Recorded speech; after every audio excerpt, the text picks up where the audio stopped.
अस्सलाम वालेकुम जी। आज मैं आपको सिखा रही हूँ जी खोया। ये मेरी सेकंड रेसिपी। आपने पहले भी देखा होगा, मैंने आपको किस्सा सिखाया था खोया बनाना। ये बिल्कुल डिफरेंट है उससे।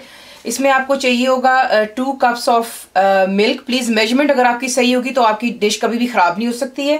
2 cups of full fat powder milk आपको चाहिए। ये हर जगह दस्तयाब होता है।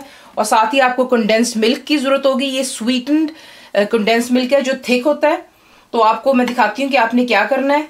2 कप्स आपको मिल्क के चाहिए और आपको तकरीबन 6 to 8 टेबल स्पून आपको चाहिए होंगे कंडेंस मिल्क के, लेकिन हमने इसे आहिस्ता आहिस्ता मिलाना है।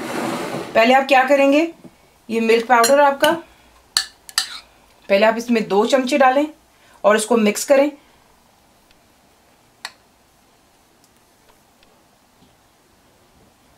आपने 2-2 करके चमचे इसमें डालना है और मिक्स करना है ताकि ये ज़्यादा लिक्विडी ना हो जाए। तो पहले 2 चमचे डालकर इसको आप मिक्स कर 2 स्पून डाल के मिक्स कर लिया आपने, क्योंकि हमने इसमें ज़्यादा अगर इकट्ठे ही डाल दिया तो उसमें ये होगा कि ये ज़्यादा लिक्विडी हो जाएगा, क्योंकि हम इसको खोए की शेप दे रहे हैं।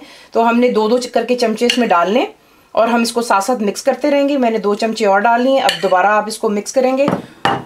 यूं करके आपने इसको फिर से मिक्स कर लेना। आप देख रहे हैं कि जो दूध है उसके साथ साथ चिपक रहा है। इसको खोए की शेप में ये ले आएगा। तो उसको 2 चमचे डालकर और फिर से आप दोबारा मिक्स देख लें कि इसका जो टेक्सचर है बिल्कुल खोए की तरह होता है। ये कितना हार्ड है भी आप देख सकते हैं। यहाँ पर आपने ये इसका टेक्सचर होना चाहिए। थोड़ा सा अपने हाथ पर आप बेशक ऑयल लगा लें फिंगर टिप्स के ऊपर और इसको हल्का सा आप यूं लगा सकते हैं। आप देख लें इसका टेक्सचर बिल्कुल खोए की तरह बन जाता है। जब आप इसको फ्रिज में रखेंगे तो ये बिल्कुल ही खोया बन जाता है। मेक श्योर कि आपने जब कोई भी मीठा बनाना हो, इसे बनाकर तकरीबन घंटा पहले बनाकर फ्रिज में रख लें। इसको फॉइल के साथ या क्लिंग फिल के साथ कवर कर लें ताकि इसमें कोई और फ्रिज की स्मेल ना चली जाए। और जो भी आप मीठा बना रहे हैं फिर आप इसको निकाल कर बना सकते हैं।